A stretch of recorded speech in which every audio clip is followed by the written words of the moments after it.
प्रधान crime टाइमच्या 41व्या स्टोरीमध्ये मी आपला अर्जुन चव्हाण पुन्हा एकदा सर्वांचे स्वागत करतो। मित्र बनला हैवान। फेसबुक लाईव्ह दरम्यानच नगरसेवकाला ठोकलं। थरारक घटनेची माहिती मिळताच अख्खा महाराष्ट्र हादरला। ठाकरे गटाचे माजी नगरसेवक अभिषेक घोसाळकर यांची गुरुवारी 8 फेब्रुवारी मुंबईमध्ये गोळ्या घालून हत्या करण्यात आली। फेसबुक लाईव्ह सुरू असतानाच घोसाळकर यांची 5 गोळ्या घालून हत्या करण्यात आली। या घटनेने मुंबईसह राज्यात एकच खळबळ उडाली होती। गेल्या काही दिवसांमध्ये गोळीबाराच्या घटनेमध्ये मोठ्या प्रमाणावर वाढ झाली आहे। स्वतःला सामाजिक कार्यकर्ता म्हणणारा मॉरिस नोरोना यांनी घोसाळकर यांची हत्या केली। त्यानंतर स्वतःवरील गोळ्या घालून त्यांनी आपले जीवन संपवलं। संपूर्ण महाराष्ट्राला हादरवून सोडणाऱ्या घटनेचा रक्तरंजित इतिहास आपण जाणून घेणार आहोत।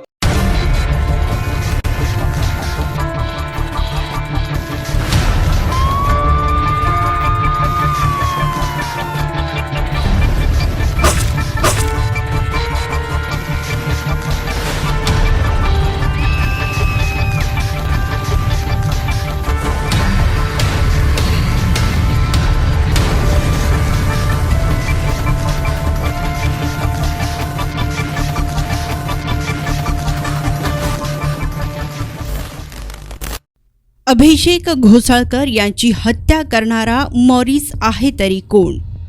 मॉरिस नोरोना विरोधात पोलीस ठाण्यात 376 अर्थात दुष्कर्म आणि 509 विनयभंग करण्याच्या उद्देशाने महिलेला अश्लील शेरेबाजी करणे असे 2 गुन्हे दाखल होते।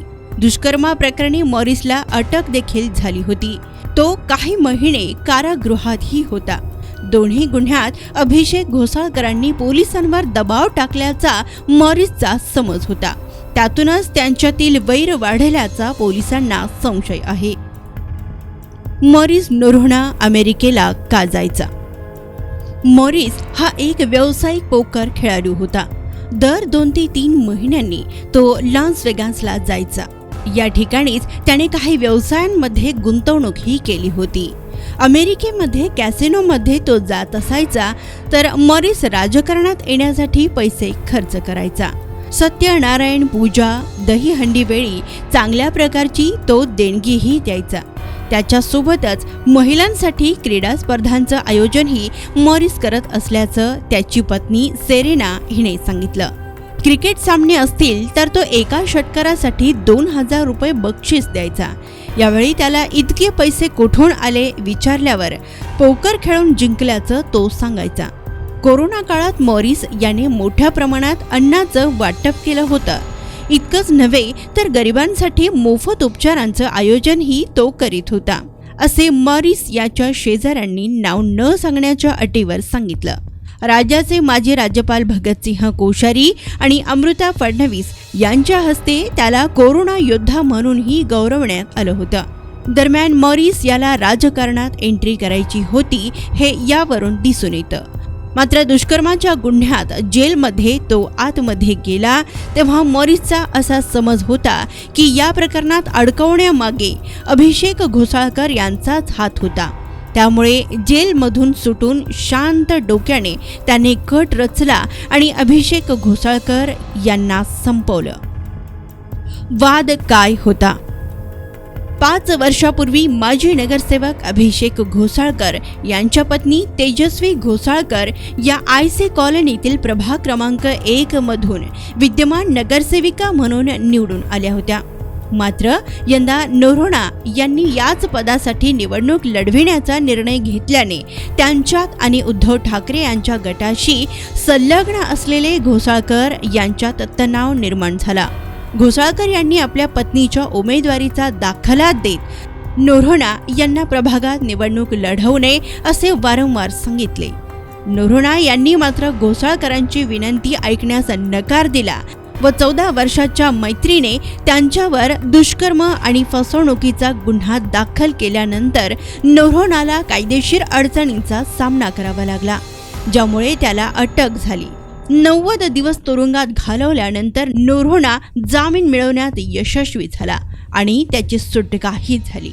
त्याच्या अटकेमागे घोसाळकर असल्याचा राग मनात ठेवून नोरोना यांनी सूड घेतला।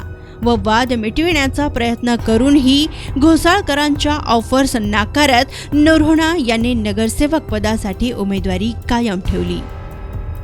तडजोड करण्याची ऑफर.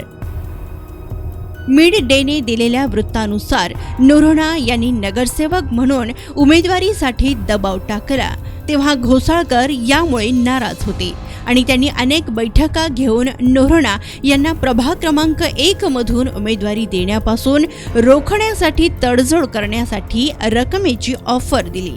घोसाळकर यांनीही नोरोणा यांना प्रभाग क्रमांक 8 मधून उमेदवारी द्यावी असा प्रस्ताव मांडला, परंतु नोरोणा यांनी ही ऑफर नाकारली.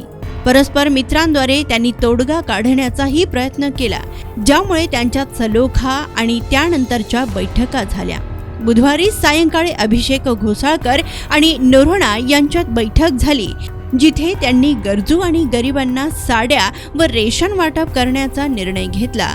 दुसऱ्या दिवशी सायंकाळी पुरवठा वितरित करण्यापूर्वी ते नोरोणाच्या कार्यालयात पुन्हा भेटले व समाजाच्या आणि गरजू लोकांच्या भल्यासाठी एकत्र काम करत असल्याचा सकारात्मक संदेश देण्यासाठी ते फेसबुकवर लाईव्ह जाणार होते. यावेळी फेसबुकवर लाईव्ह असताना घोसाळकर यांची हत्या करण्यात आली. उद्धव ठाकरे यांचा सरकारवर हल्लाबोल. मृत्यू पावलेले अभिषेक हे माजी आमदार विनोद घोसाळकर यांचे पुत्र आहेत. याच दरम्यान हल्लेखोर मॉरिसनेही स्वतःवर देखील गोळ्या झाडून आत्महत्या केली. यावरून उद्धव ठाकरे यांनी राज्यातील सरकारवर जोरदार हल्लाबोल केलाय. पूर्वी गँगवॉर 2 गटांमध्ये व्हायचं, आता सरकारमध्येही गँगवॉर सुरू आहे असं म्हणत निशाणा साधला.